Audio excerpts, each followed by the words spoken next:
Good morning, everybody. This is Tom at Talent Guitar Works, and we got good news on the 17th and the 18th, so a little under a week away.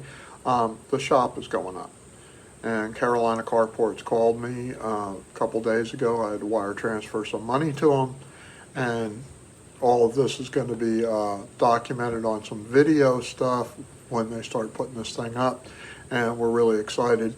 And now is there's been a lot of planning prior to the shop going up, but now it's getting into the nuts and bolts.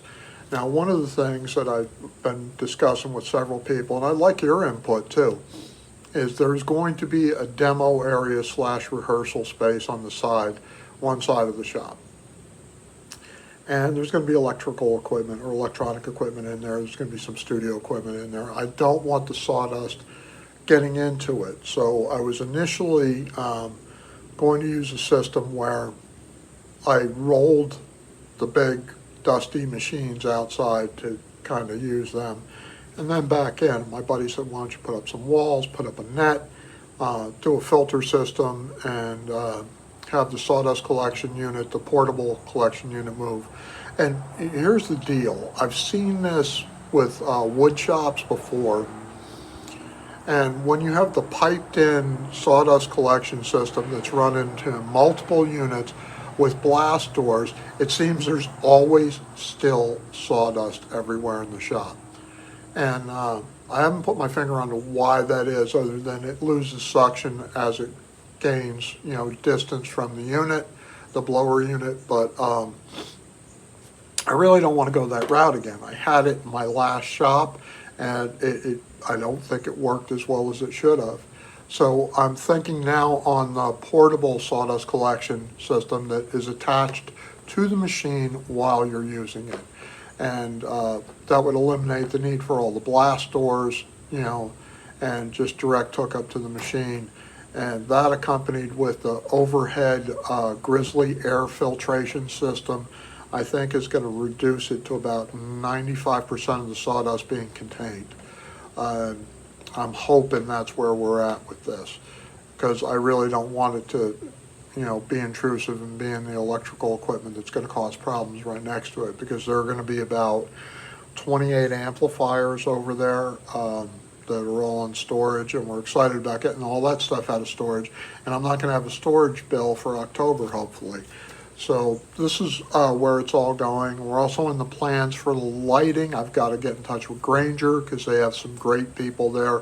A buddy of mine retired from there, and they're going to tell me how many overhead lights I need.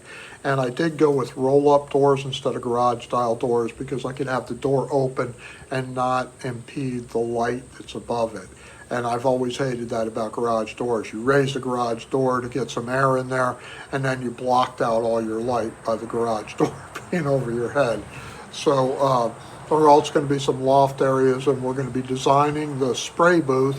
And right now I'm looking at like a 6-foot by 8-foot spray booth with an 8-foot ceiling, and that's going to have a 6-foot wall that's going to be nothing but air filters with a suction system on the other side of it to draw all the particles into the filters that could be changed out.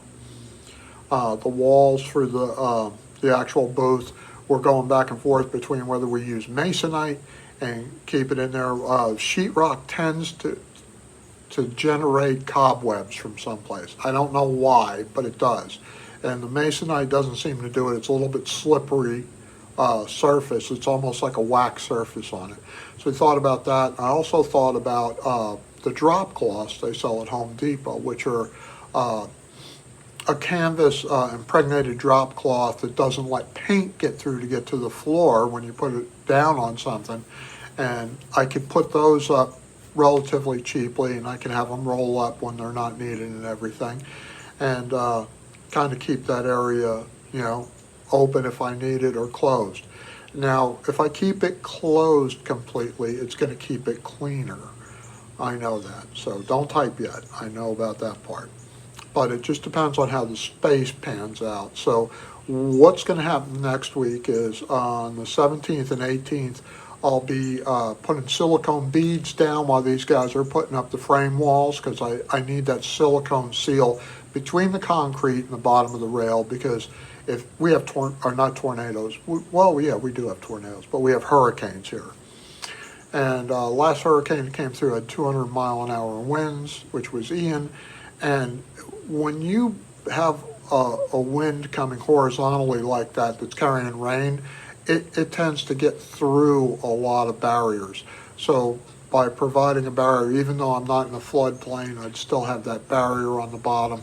And it's also going to keep out, ants and other types of insects and deter that stuff from going on. So that's in the planning. The light plan from Granger, like I said, what the lighting coverage is going to be, that's in the planning. How much THHN I need to run through all the conduit, and that's still in the planning.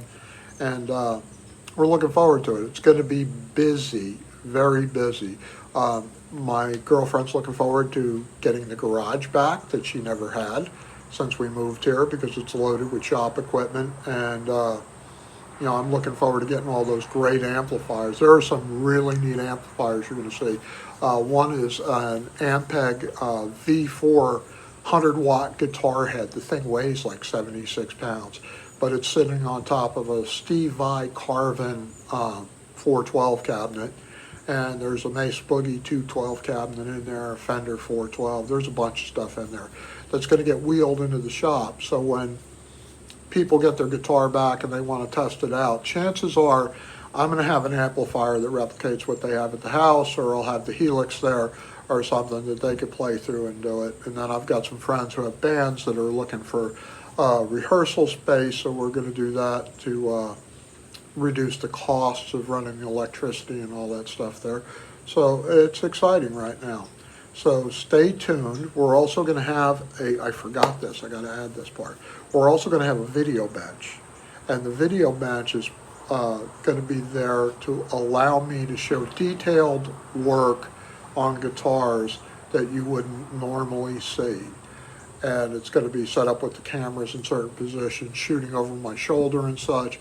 So when I'm doing a soldering class, which is on the agenda, just like a pickguard, build your own pickguard class, and how to do it step by step, that's going to be on there, because I just had to do one for a Rickenbacker 4001 from 1972. And the only way to get a pickguard for that is to build it yourself right now. Nobody's got them. So I've done that, and we're going to do that again just to show you how to do it. So stay tuned. Good stuff is coming, and we're all excited. So hope you're having a great week. And remember, only half my ideas are only good. You got to decide which half. And in this case, when I'm asking your opinion, maybe you can help me decide which half is good. So take care.